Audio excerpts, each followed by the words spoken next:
Hello everyone, welcome back to my channel. Welcome if you are new here. My name is Deyaniracavazos and I'm an LPC from the state of Texas. In today's video, I'm going to be sharing with you all 5 things to know before starting your counseling internship, how to prepare. I really am excited to share this with you all because it's a video that's been requested for a while now, and I'm so excited to finally be able to get it out for you all because I really tried to think back to when I was in your shoes and the things that I wanted to know how to fully prepare. And it also really helped that you all submitted some questions over on the community post. Thank you so much for that. I also wanted to say a huge thank you because apparently some of you are letting me know that your professors are showing my videos at your universities, and that blows my mind. That means so much to me, so shout out to any professors out there who are showing my videos to their grad students. That means so much. So first off, let's start off by understanding what is internship. What can I expect? So your practicum and internship time are going to be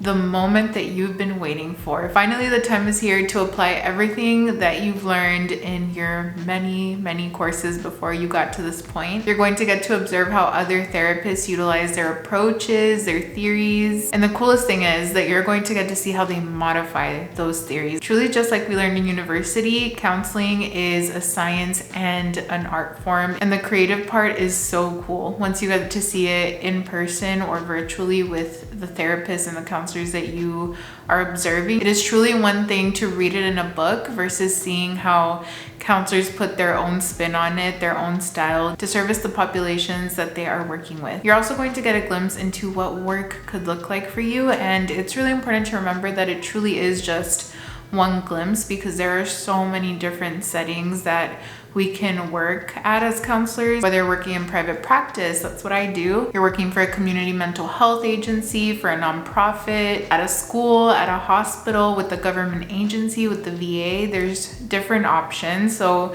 try to remember this is only one glimpse. There are so many different kinds of avenues, and some people after they graduate may not choose to go into therapy. They might choose to use their degree in other ways, but at the same time, it's also a really cool and stressful time. So you typically have both your internship / practicum and lecture at the same time. So you're going into lecture, or virtually you're coming into lecture, depending if you're in person or virtual. And then you also report to your internship site. So when I tell you that practicum and especially internship, because it's more hours, is a lot, it truly is working a full-time job. So if you work full-time somewhere else, it's very important to start thinking about how you're going to manage that. I'm not gonna lie to you, it truly is a stressful time for a lot of grad students, especially if you have a family or the people that you're caring for, just different types of responsibilities. The grad school experience is not very kind and understanding all the time to those things, and it shouldn't be that way, but it does happen. So it's going to be a really important time for you to learn to lean on your community. And it's honestly going to be great practice because once you're out in the field, community is huge, whether it be your counseling community, your family, your friends, really learning how to balance things by not only doing self-care, but community care. That's huge because there might be moments in internship where you're going to need someone to watch your kids, financial support from loved ones, help with your chores, help with studying. Community is truly how we make it through moments like this. And I know that if it wasn't for my community at that time when I was going through internship and practicum, it just would have been so incredibly hard for me to do that. And it was also really hard for me to allow my community to support me, and I often wouldn't ask for help. And so this is me reminding you, okay? Let community help you, ask community to help you. And it can be in really big ways and small ways, but that is how we make it through this really stressful time. Don't forget that what you are doing is extremely hard. Not impossible, but extremely hard. And it's important to give yourself credit for that. You signed up to do grad school and it's not easy, and I'm so proud of each and every one of you. So now's the time to really start practicing. What is self-care going to look like? What is community care going to look like? Do I need to take a day off from internship? Really planning out how many hours you're getting during that day of internship to make sure that you plan out, okay, from this start date to this end date, this is how much wiggle room I have. If I were to do this many hours each day. It's going to be extremely important that you not wing that and that you truly map it out, because it has happened before that sometimes people aren't able to graduate. Something that really helped me to guarantee that I would graduate was really also mapping out if there were going to be 3 to 5 off days, meaning I could miss those days and still finish my hours and graduate. And I highly recommend that, because you never know, something could happen where you get sick or a loved one gets sick, natural disaster. Like, there's just a lot of things that, as we know, and if 2020 taught us anything, it was that could be out of our hands. So all you can do is do your best and prepare the best that you can, but I do recommend that. So moving on to the next tip for you all, this is the time to begin exploring, learning, and defining the theories and counseling approaches that really resonate with you. And I use the word practice because it truly is a time to practice what you initially thought that you liked. You might not like years from now, you might not like later on, or you might expand upon it so much more. So don't put too much pressure on yourself about, you know what, I have to really define my counseling theory and approach, and this is the one I have to stick with forever, because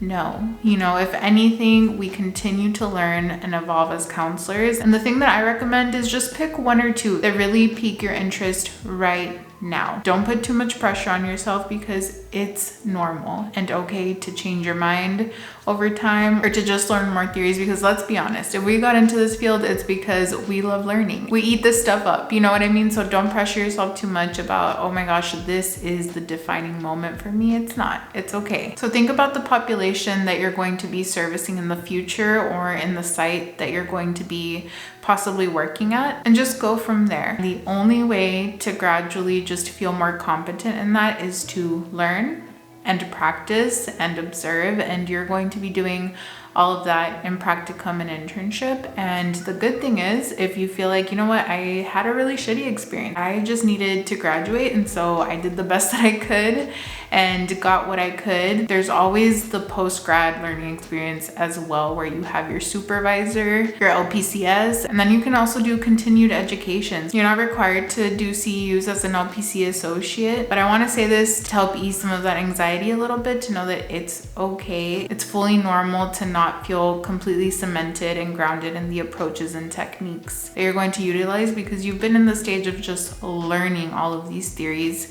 and techniques. And as you and I both know, there is a ton, and there's way more than you're even learning in grad school. Once you get out, you're going to be exposed to so many more. I also recommend going to therapistaid.com. This site was a lifesaver for me when I worked in community mental health, and as a grad student, you can go and download different worksheets that you can use during your internship and practicum, or even just for you to learn and just dip your toes into different approaches and theories, and the different ways that you can share those with your clients. I highly recommend. If you've never been on it, you're really going to geek out as a counseling student. It's really cool. Pick some that resonate with you, print them out, and take them with you to internship in a binder or a folder. You might not need them, but it's also a good way to get those indirect hours. If you have some off time, you can read through some of those worksheets. You can also practice using them on yourself. I highly recommend that. Or if you're with other grad students during your internship, practice using those worksheets on each other. If you have off time, practice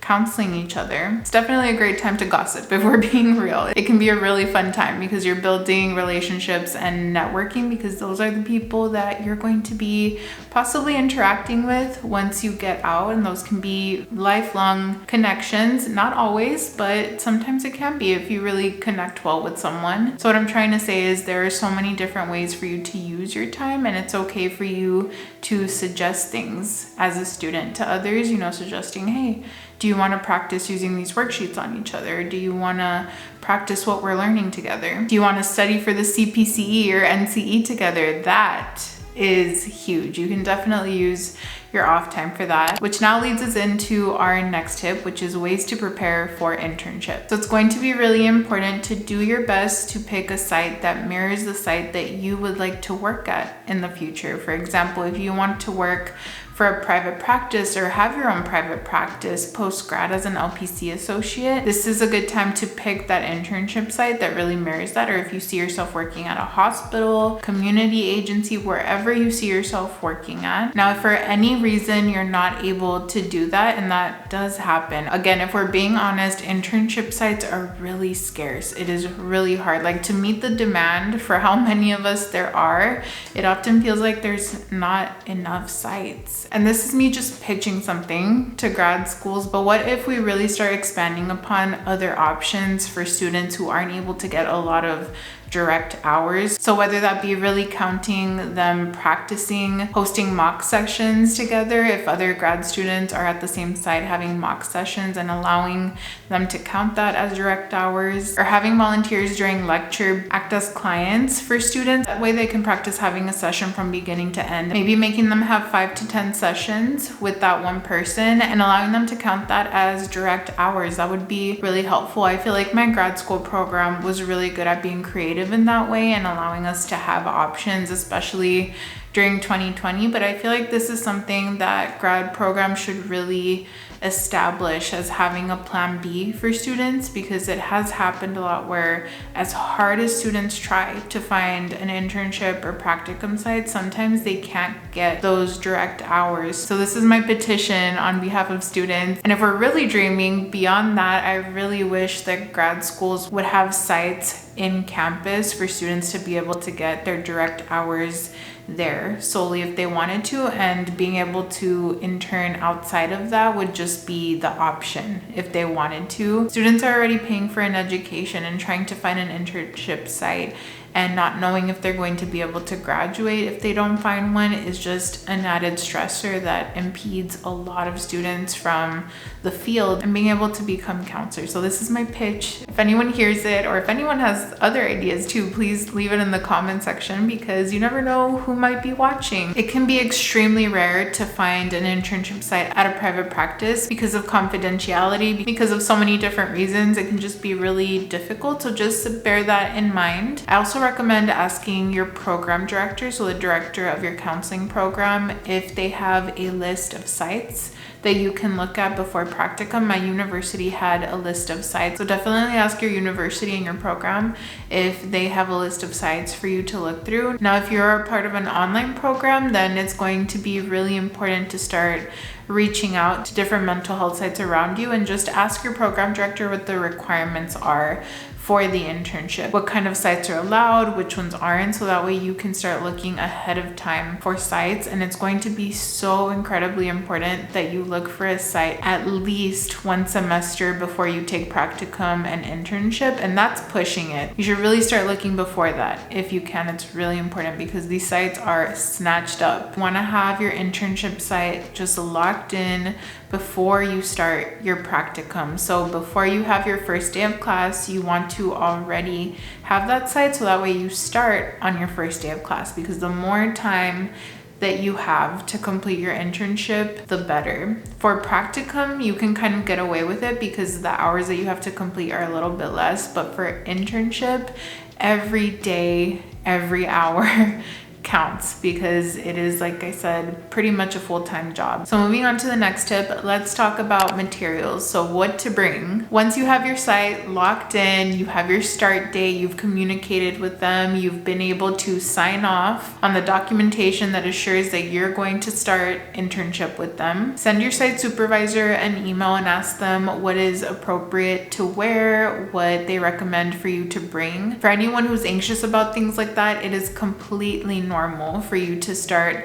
communicating with your site supervisor. You're going to have to become very familiar with them because you're going to be meeting with them. Not only are you going to be practicing the skills, but you also have meetings with your site supervisors so they can sign off on your hour logs and also mentor you. So definitely email them to ask them what is appropriate for you to wear, for you to bring at the site that you're going to be volunteering at. I'm trying to use the word volunteer instead of work because you are not paid. Internship isn't paid. Some of the basic things that I recommend to bring with you you are to bring paper, something to hold that in, whether that be a binder, a folder, so that way you can have your hour logs in there. I used to have a binder that I would bring. So print out your hour logs, have them there, have your binder, have something to write with, so pens, pencils, have something to read for your off time, whether that be a book, research article, or any study material for the CPCE or for the NCE if you're going to be taking that during grad school. Your off hours when you are not seeing clients or you're not observing, it's a really good time for you to study for the CPCE or